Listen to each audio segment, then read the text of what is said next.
Okay, hey guys, Shakarez here, and the masteries were just changed on the PBE for patch 3.14, and since I didn't do a breakdown on the last masteries, I'm going to do a new breakdown on the masteries, and I'll separate it in 3 videos, so one for offense, one for defense, one for utility. So now let's start with offense, and so double-edged sword melee deals an additional 2% damage, receives an additional 1%. Range deals an additional 1.5, receives an additional 1.5% damage. Now, this seems really good for champions like Aatrox, Zed, Riven, kind of all-in melee champions that just want to deal as much damage as possible and delete their target. I'm still not sure if this works on champions like Kassadin or Gragas because they're melee, although they use mostly ranged spells. But if it does work on them, it might be really strong too.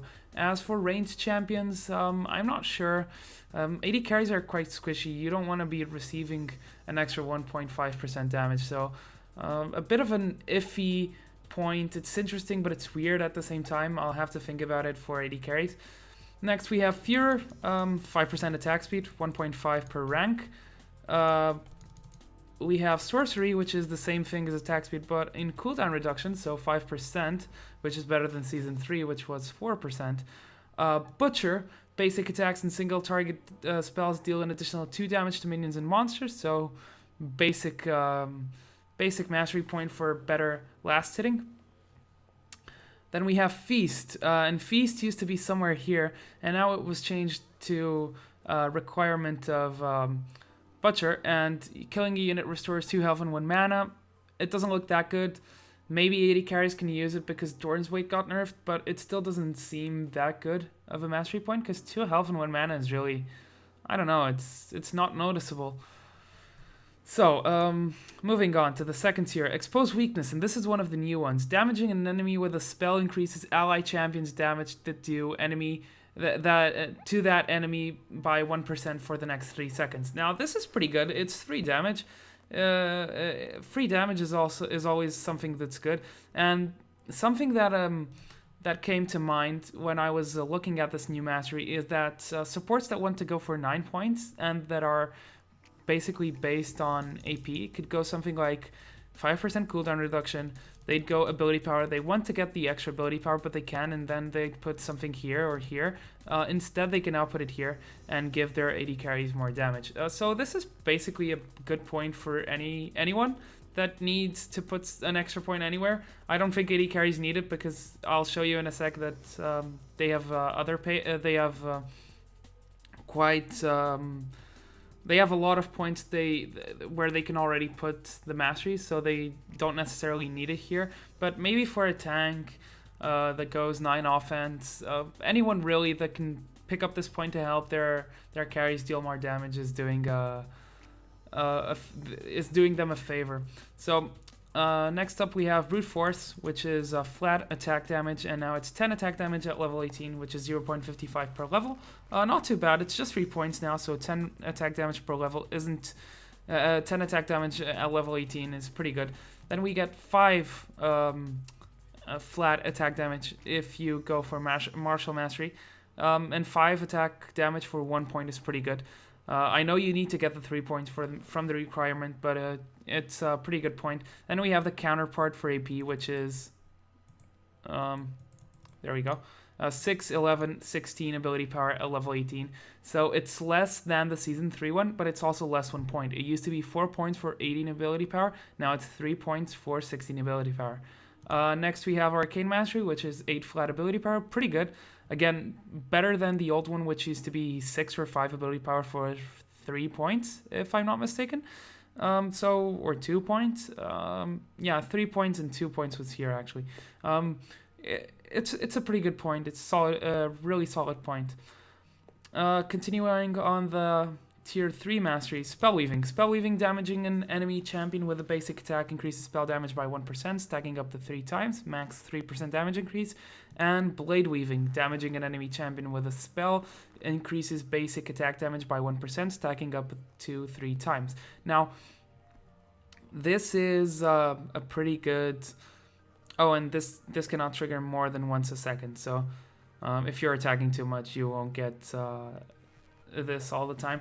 Anyways, this is looks like a pretty good mastery point for hybrid champions like Jax and Kale, and even champions that mix a lot of auto attacks with spells. So someone like Quirky that does auto attack into rocket, into auto attack, into phosphorus bomb, that kind of stuff. He'll always be gaining stuff from both sides. So it's a pretty good mastery point for him.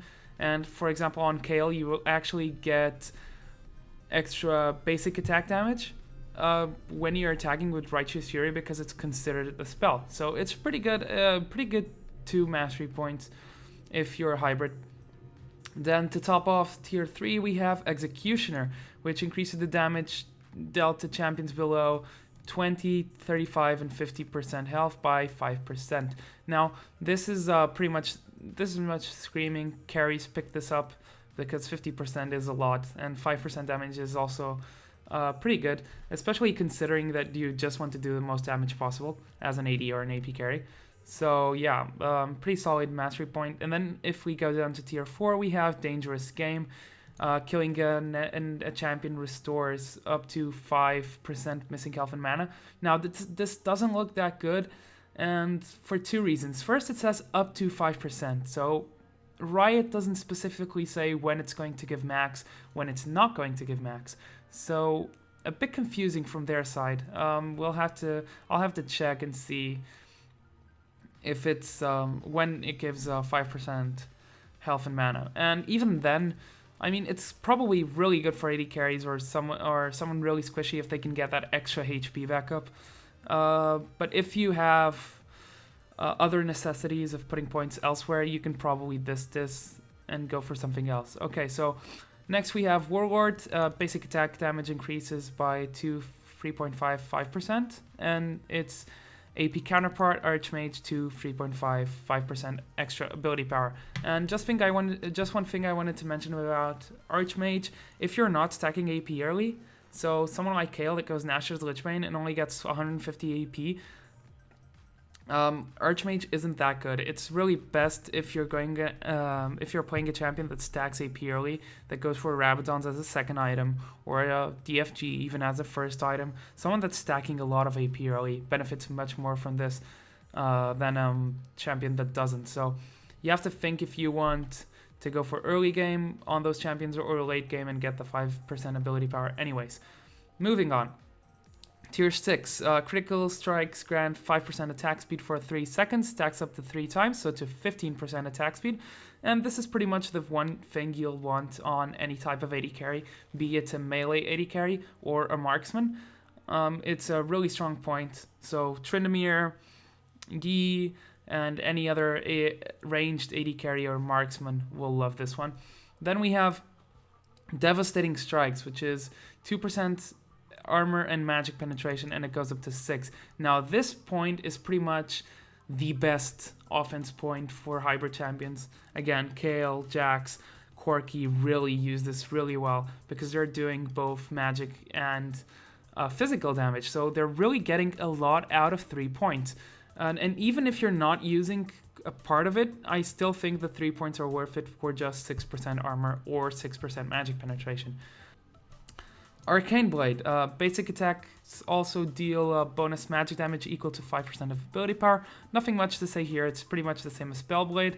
And then Havoc is 3% increased damage. Instead of being 3 points for 2%, it's now 1 point for 3%. So it's a pretty strong point. Now going for the 80 carry mastery pages, standard and AP carry. Starting with AD carry, I'd probably run Fury, and then Brute Force.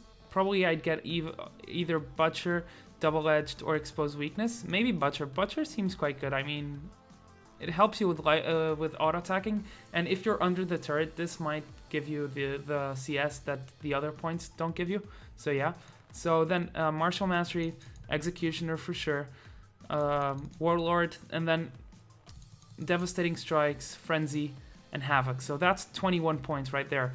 If you want to exchange, like someone like Quirky could use this better, Spell Weaving and Blade Weaving, and not use Frenzy, because he doesn't use that much crit on his build, and maybe instead of Dangerous Game he'd put a point into Blade Weaving or Spell Weaving. But overall, and this point can be allocated to Double Edged or Expose Weakness, but overall I think this is going to be the standard 21 points for 80 carries. Okay, now for AP carries, probably they'll want Sorceress, because Sorceress is 5% cooldown reduction. It's pretty good. What else?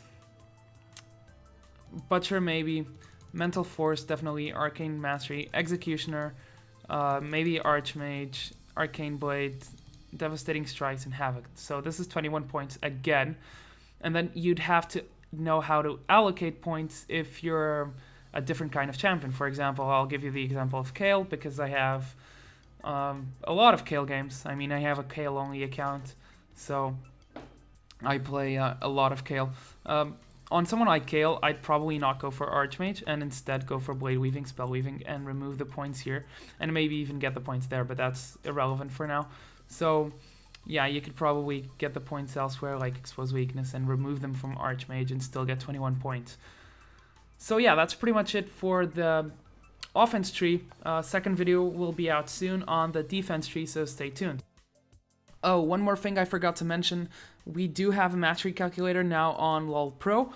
It's not updated yet, but I just talked to the developer and he told me it will be ready either today or tomorrow. So yeah, that's pretty much it. I'll see you guys later.